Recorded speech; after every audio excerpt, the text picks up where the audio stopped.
বিশ্ব ইজতেমা উপলক্ষে ১৩ দফা নির্দেশনা জারি করেছে ঢাকা মহানগর পুলিশ। মুসল্লিদের যাতায়াত নির্বিঘ্ন করতে এই পদক্ষেপ নিয়েছে ডিএমপি। এবারের ইজতেমা ৩১ জানুয়ারি থেকে ৫ ফেব্রুয়ারি পর্যন্ত অনুষ্ঠিত হবে।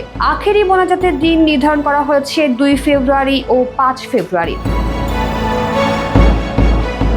ইজতেমায় বাংলাদেশ সহ বিভিন্ন দেশের ধর্মপ্রাণ মুসল্লিরা অংশ নেবেন। আখেরি মোনাজাতের দিন ভোর ৪টা থেকে আন্তজেলা বাস, ট্রাক ও ভারী যানবাহনকে আব্দুল্লাহপুর থোর ব্রিজ মোড় এড়িয়ে মহাখালী বিজয় সরণি গাবতলী হয়ে চলাচলের নির্দেশনা দেওয়া হয়েছে।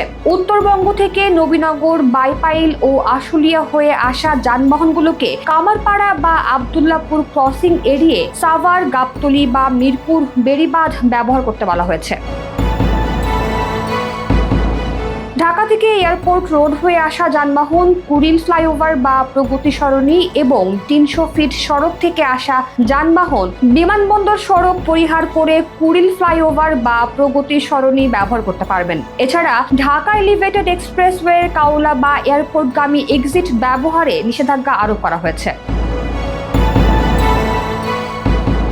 আখেরি মোনাজাতের দিন উত্তরার বাসিন্দা, বিমান যাত্রী এবং জরুরি সেবা যানবাহন ব্যতীত অন্যান্য যানবাহন বিমানবন্দর সড়ক পরিহার করে বিকল্প রুট ব্যবহার করবে। মুসল্লিদের যাতায়াতে তুরাগ নদীর ওপর নির্মিত প্লাটুন ব্রিজ বা কামারপাড়া ব্রিজ ব্যবহারের নির্দেশনা দেওয়া হয়েছে। বিদেশগামী যাত্রীদের সুবিধার্থে ওই দিন বিশেষ পরিবহন সেবা দেওয়া হবে। পার্কিং এর সময় গাড়ির চালক ও হেলপার গাড়িতে অবস্থান করবে এবং যাত্রীদের সঙ্গে যোগাযোগের ব্যবস্থা নিশ্চিত করবে। প্রতিটি গাড়িতে চালকের নাম ও মোবাইল নাম্বার স্পষ্টভাবে দৃশ্যমান রাখা বাধ্যতামূলক করা হয়েছে। পার্কিং এর জন্যও বেশ কিছু দিক নির্দেশনা বেঁধে দিয়েছে ডিএমপি।